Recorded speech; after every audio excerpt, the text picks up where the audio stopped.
Hi, everyone, and thank you for joining me for this fireside chat as part of our FreightWaves 2025 Domestic Supply Chain Summit. I'm Kaylee Nix and very excited to be bringing you this fireside chat with the Port of Huntsville and the Huntsville International Airport CEO, Butch Roberts. Today, we're talking a little bit about the inland port system and why it's so crucial to be part of the backbone of America's transportation network. Butch, thank you so much for joining us. You're actually right down the road from me or right down the river, depending on which way you take. You're in Huntsville, I'm here in Chattanooga, and we're glad that you're with us today. Oh, excited to be able to spend a few minutes and talk about the Port of Huntsville. But a little bit of history about the Port of Huntsville, how we got here. I mean, we had vision of our leaders back in the early '80s about the need for an inland port in this area because North Alabama didn't have anything, or this region, and started a process of trying to build that and created an inland port here in 1986. Is when our intermodal rail and cargo opened in the '80s. So our focus was to be, a transportation hub for industrial development. And, that was our main thing, create jobs. And we had all this property out here and started down that path. So we started getting investments from, the help of federal grants, our own money, and built the intermodal. We invested about 70 something $million in the '80s and over the last, 10 years after that to build that. And again, part of what we do is, we're totally the infrastructure for transportation. We have a typical airport, Huntsville International Airport. We have the intermodal center that we call it, which is rail and international cargo. And we're like 22nd in the United States for international cargo coming into our airport is an alternative hub, in the United States. Then we have, a big industrial part, that's a big credit. We have about 4,000 acres for people that, want to locate here and use, transportation services as a benefit to be in this area. And then on top of that, we're the first commercial airport to be designated as a spaceport. So we're looking at actually bringing freight from space whenever there's experiments, and we have that. And then we have the amenities associated with that, like FTZ and customs operations here. So that's our big picture. We're about economic development, and that's why we're so big into this. But the best thing we did early on is make the big investments. So we're running, we've had 20% growth over the last 2 years, which is really good for us. We're at 20% growth year over year. This current year had our best March that we've ever had last month. And that has something to do with the unknowns of tariffs and all that. But, that's how logistics is all about. And that's what we try to provide is the flexibility for customers, to be able to use us in times when everything's not normal. And I think that's what's important. So the interesting thing about Huntsville is the geographic location, I think, is really optimal for you guys, but it gets overlooked sometimes, right? You guys are near Memphis, which of course is the one of the large intermodal hubs in the nation. Also has the massive cargo airport with FedEx there. Kind of close to Louisville with UPS, their hub, not as quite as close, but Atlanta's there. You're close to the Gulf Coast ports. The city of Birmingham is just south, but it's really almost like a diamond, not in the rough, but it's a gem that's there that's ready for use, right? Can you talk a little bit about how well that geographic location plays into the strategic use of the airport? Yeah, we are in a great location. That's part of, the state of Alabama with all the, auto industry is starting to locate in this area, and we're right in the middle of that. That's a lot of our growth. But, especially moving cargo, it has been such a benefit where we're located. We're right on 565, Interstate 65, 10 miles down the road, north-south connectivity. So, and another benefit we have, getting out of the ports, the congestion here is great. The access to our facility, and we got a 5-lane road coming to it. So the congestion here is good compared, especially compared to the large cities and those opportunities that we have. So you guys recently just hit a pretty big milestone. Talk to me a little bit about the inland port surge and what drove you to that 1 million milestone. Yeah, well, we just, our first million lifts we've had over since we've been operating. But, what drove it, it's just consistency. We offered this for local people to utilize, and we've been pretty consistent through the years, in normal growth. So again, probably only 30% capacity. Our facility we've built, we can do 80 to 100,000 TEUs right now, and we're at 30 to 40 right now is what we're running. So, great benefit for us right now in that regard. With the uncertainty around tariffs, you mentioned that a little bit earlier.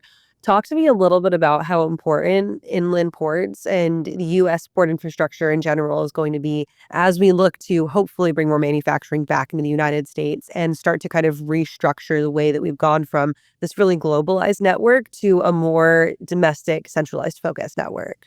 Yeah, I mean, again, location. We've got that, and the flexibility we have, to be able to accommodate, customers and what they need and the timing, the just in time inventory, and having this industrial park here, and not just in our park. I mean, all of the north out of the areas we serve, to be able to grow, you know, we have land. A lot of places are, don't have the land, the opportunity. So, having this vital, check off, if somebody's looking to locate an operation or manufacture, they're going to need this. And so we're positioned in a great time, you know what I'm saying? And the tariffs, it'll get to a new, and hopefully it'll accomplish the goal of more manufacturing. So we'll have more exports than maybe we have current imports and better balance, but we'll always have both. So anyway, that's the benefit we have is our property, the ability to expand our transportation, because we don't have to build. A lot of communities are behind, they're behind.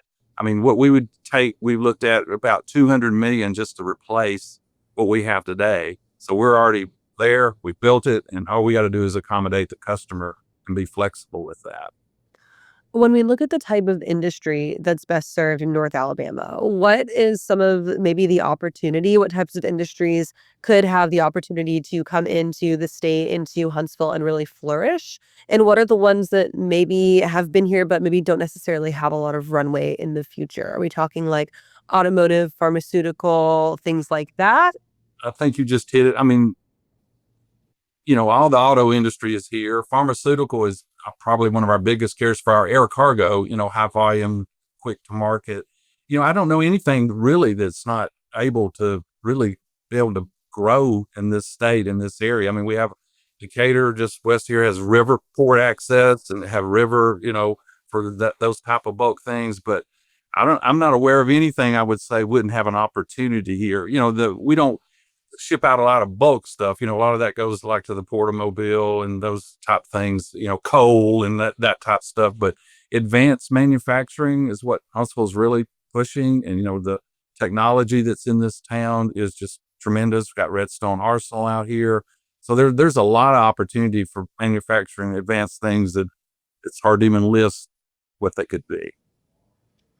So, looking at goals for maybe let's talk about the airport specifically, growing air cargo, growing routes and providers, things like that. What type of goals are front of your mind when it comes to further development in the airport? And I think our number one goal is to get our message out, to let people know we're here, just to take a look at us. Because I'm telling you, when we get people to use us, I mean, they never go away. So our is to get the message out about alternative gateway, the convenience, instead of trucking, get it here as on rail. It's cheaper, you know what I'm saying? Environmentally, it's better. So they're just a good message. And if they're looking to expand, that's the ones we really would like to talk to. And most of our expansion is internal, it's growth of our current, users. So that's our goals, and to stay ahead of the growth. And I'll go back to being flexible again and being able to deal with that. So our growth opportunities, again, with assets, we're great. It's just getting the message out and get people to try us and think about, hey, we can save you money. We can do it quicker and better and cheaper. You know what I'm saying? And that's what we can prove that if given the opportunity. And the final piece of this that I want to touch on is the labor piece, because I think that's really important too. Huntsville, North Alabama, incredibly affordable place to live. The cost of living is really, really low, which provides a really low barrier of entry to the families who maybe are looking to not necessarily escape, but to get out of those bigger cities, right? Coming from Birmingham, maybe coming from Nashville or Memphis or from Atlanta. Huntsville has that area that is ripe for people moving in to make a good living and be in these industries.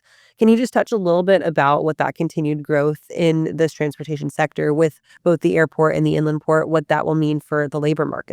Yeah, I mean, Huntsville's known for that. The diversity we have in this community, people moving in from California and those different places, it's been tremendous. And as far as finding people to work, they're here. You know what I'm saying? And part of even the airport and what we do, we run our own port. They're our employees.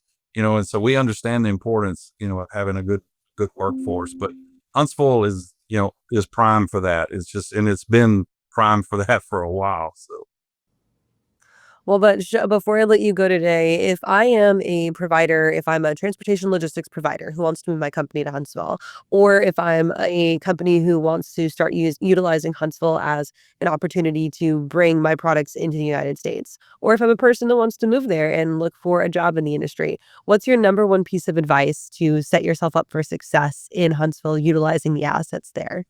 well, I mean, first thing, again, I would ask you go to our website and take a look, and reach out to us and give us a chance, opportunity to, interact with you and see and describe your issues and what you're trying to solve, and give us a chance, to help be a partner, with folks in that regard. And that's our biggest thing we're looking to do.